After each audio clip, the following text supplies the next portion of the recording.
여러분 안녕하세요. 이철입니다. 중국의 인구 감소가 아주 큰 국가 비전 문제로 등장한 후에 중국 정부는 사람들이 아이를 낳지 않는 이유를 양육 부담이 너무 크다, 여기서 찾고 있는 것 같습니다. 특히 집값은 천정부지로 치솟고 교육 비용 또한 너무나 부담이 큰 것이죠.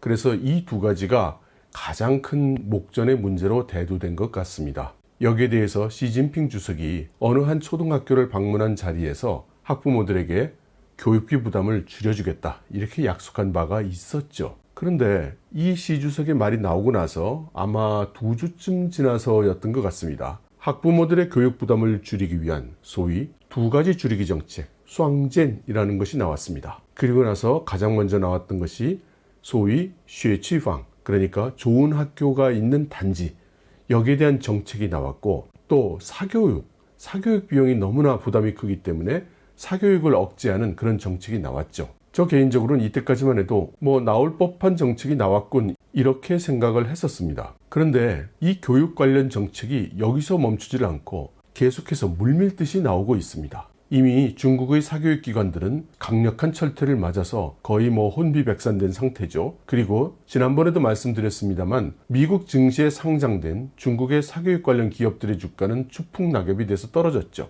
이런 식으로 영향이 크게 나오면 중국 당국도 잠시 지켜보지 않을까, 이렇게 생각을 했던 것입니다. 그런데 예상을 뒤엎고 연이어서 계속 새 정책이 발표되고 있습니다. 우선 학생들이 시험을 보지 않도록 하겠다라는 정책이 나왔습니다. 그러니까 시험을 안 보면 성적이 안 나오고, 성적이 안 나오면 과외를 할 필요가 없게 되지 않겠는가, 이런 논리인 것 같습니다. 그렇지만 진학이라는 문제가 걸린 이상에는 언젠가는 평가를 해야 되고, 평가를 해야 되면 성적이 나와야 되죠. 다만 이러한 일련의 학습 평가가 사교육 부담으로 이어지지 않도록 하는데 정책의 중점이 있겠죠. 결국 시험의 횟수를 줄이는 것으로 아마 절충 내지는 낙착을 본 것 같습니다. 가장 구체적으로 발표된 것이 초등학교 1학년, 2학년 때는 필기시험을 치지 않겠다, 이런 정책이 발표된 것입니다. 그리고 초등학교 3학년 때부터는 학기말고사 한 번만 쳐라, 이제 이런 정책입니다. 그러니까 1년에 시험 2번 치면 된다, 이렇게 지시를 한 것이죠. 참고 삼아 여러분들께 말씀드리면 중국의 학교는 정말 엄청나게 공부시킵니다.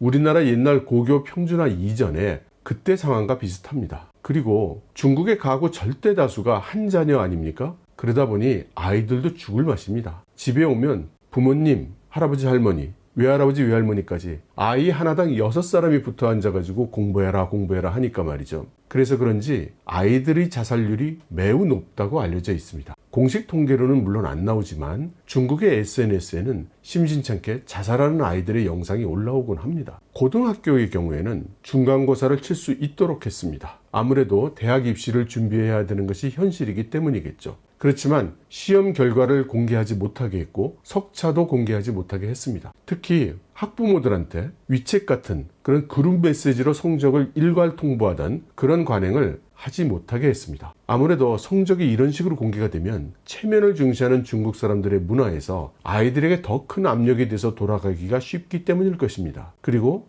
낮은 성적의 학부모는 어떻게 해서든지 이 성적을 올리지 않으면 안 된다는 그런 압력에 내몰리게 되겠죠. 그러면 당연히 사교육을 찾을 것이고 말입니다. 그런데 약간 3000% 빠지는 듯한 그런 일도 역시 같이 나타나고 있죠. 예를 들면 시진핑 주석이 영어를 그렇게 꼭 배울 필요가 있는가라는 발언도 했고요. 영어 대신에 시진핑 사상을 배우게 해야 한다라는 그런 정책도 나왔습니다. 이러면 이야기가 학부모의 교육 부담을 줄여준다는 목적으로부터는 조금 거리가 멀어지기 시작하고 색깔이 달라지는 거죠.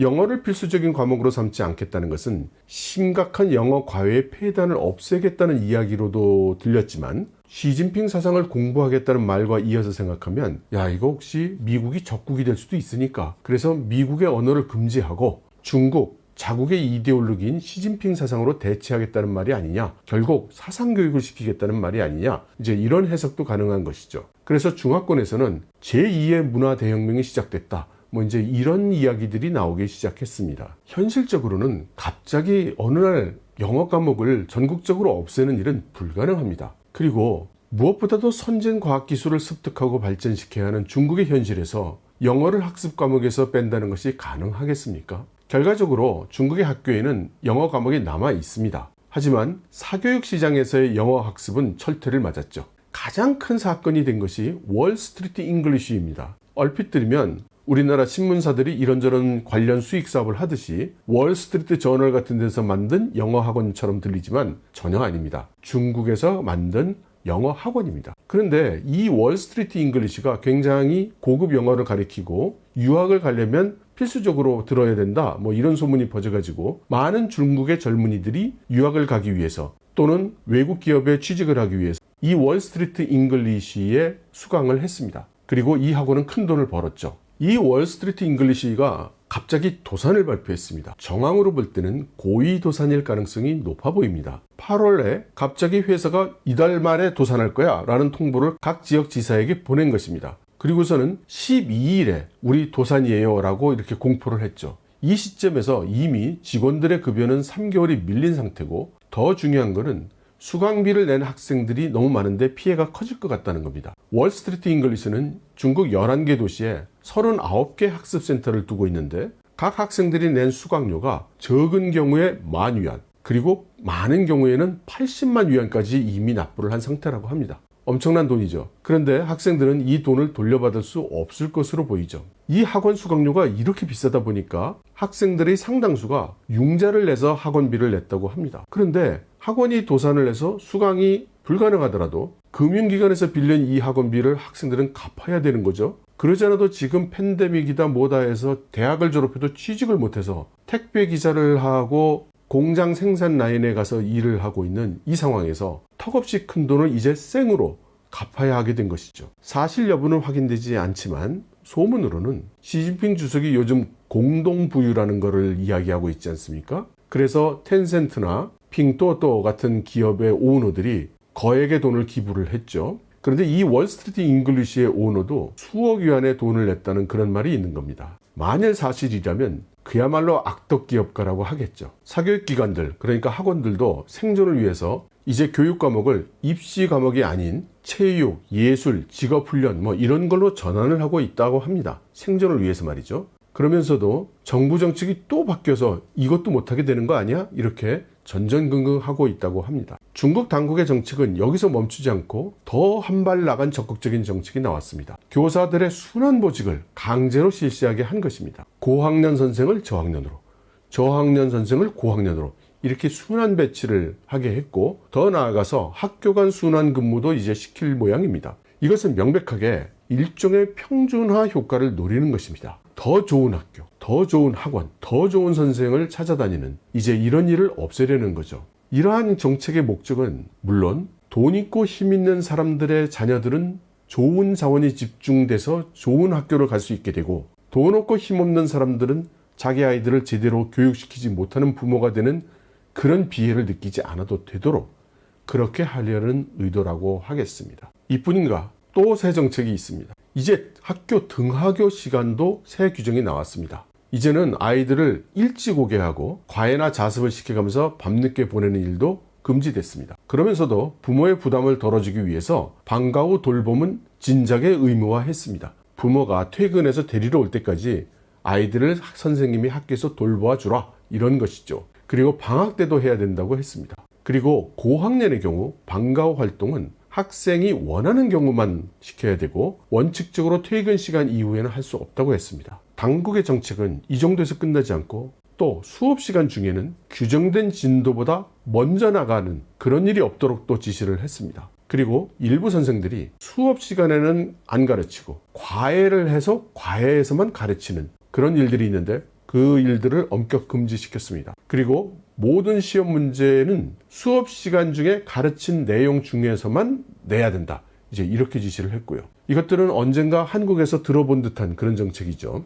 여기에 그치지 않고 또 학생들에게 숙제 검사를 부모님한테 받아와라, 즉 부모님의 사인을 받아와라, 이런 지시는 앞으로 할 수 없다, 이렇게 또 지시를 내렸습니다. 학교의 부담을 자꾸 부모에게 떠넘겨서 부모들이 스트레스 받지 않도록 그렇게 하려는 의도로 생각이 되죠. 상하이의 경우에는 초등학교는 아예 필기를 해야 되는 숙제는 집에 가서 할 수 없다, 학교에서 다 해라, 이제 이렇게 또 발표를 했습니다. 그리고는 역시 고개가 갸우뚱거려지는 이제 그런 내용도 있는데요. 교육 표준을 넘는 초과하는 내용은 가르칠 수 없다고 했고, 외국의 교과 내용을 제공할 수 없다고 했습니다. 이것은 외국어 교육에도 해당이 돼서 지금 중국 내에서 활동하는 많은 외국어 교사들이 지금 우왕좌왕하고 있는 중입니다. 특히 외국어 학교 교사들을 대상으로 해서 여러 가지 집단 토론과 대처 방안 논의가 지금 이루어지고 있는 중이에요. 이러한 지시에는 사실 정치적인 의미가 있다고 해야 되겠죠. 이렇게 쏟아지고 있는 중국의 교육 정책에 대해서 여러분들은 어떻게 생각하십니까?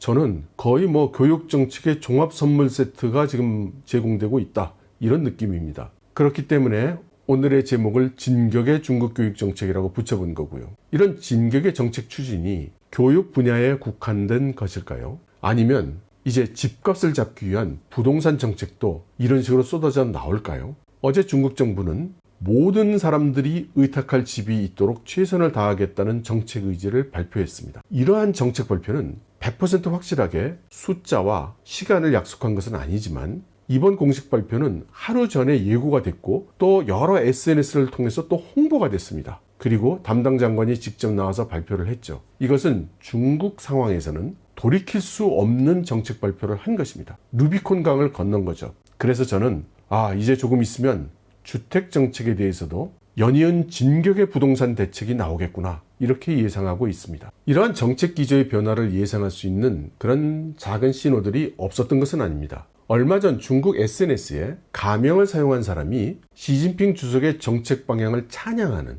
이른바 용비어천가를 올렸죠. 그런데 순식간에 많은 주요 국영 매체들이 이 내용을 보도했습니다. 어떻게 봐도 짜고 치는 고스톱이었죠. 그는 이 SNS의 글에서 시진핑 주석이 최근 여러 가지 발표한 정책을 찬양을 하고 이제 앞으로 펼쳐질 정책은 천정부지로 치솟는 집값을 잡는 것, 그리고 과중한 의료 부담을 잡는 것이라고 그렇게 예상을 했습니다. 그러면서 이제 자본가들이 금융장난, 투자장난에서 떼돈 버는 일, 그리고 연예인 입내, 인기 있네 해가지고 쉽게 큰 돈을 버는 그런 일은 없게 될 것이라고 예언을 했습니다. 다시 출발점으로 한번 돌아와서 생각해보면 왜 영어가 배울 필요가 없다고 얘기를 했고 왜 시진핑 사상 학습을 강화하는 것일까? 부동산을 잡고 의료 부담을 줄이는 일이 왜 자본가나 연예인들에 대한 반감 조성과 함께 진행이 되는 것일까? 과연 중화권에서 이야기하고 있는 것처럼 제2의 문화 대혁명이 일어나고 있는 것인가? 확실히 보다 강력한 공산주의로 돌아가는 듯한 사회 분위기,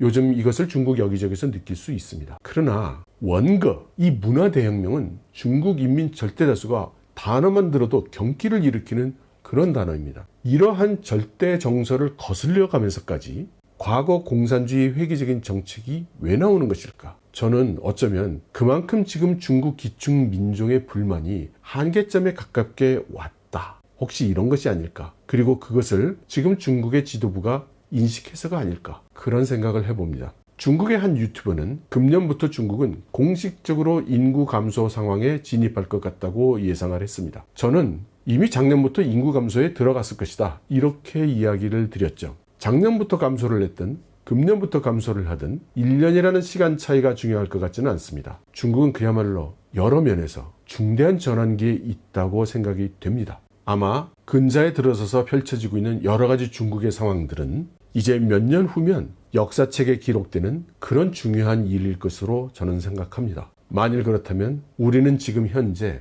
역사를 직접 목격하고 있는 중이겠죠. 여러분 들어주셔서 감사합니다.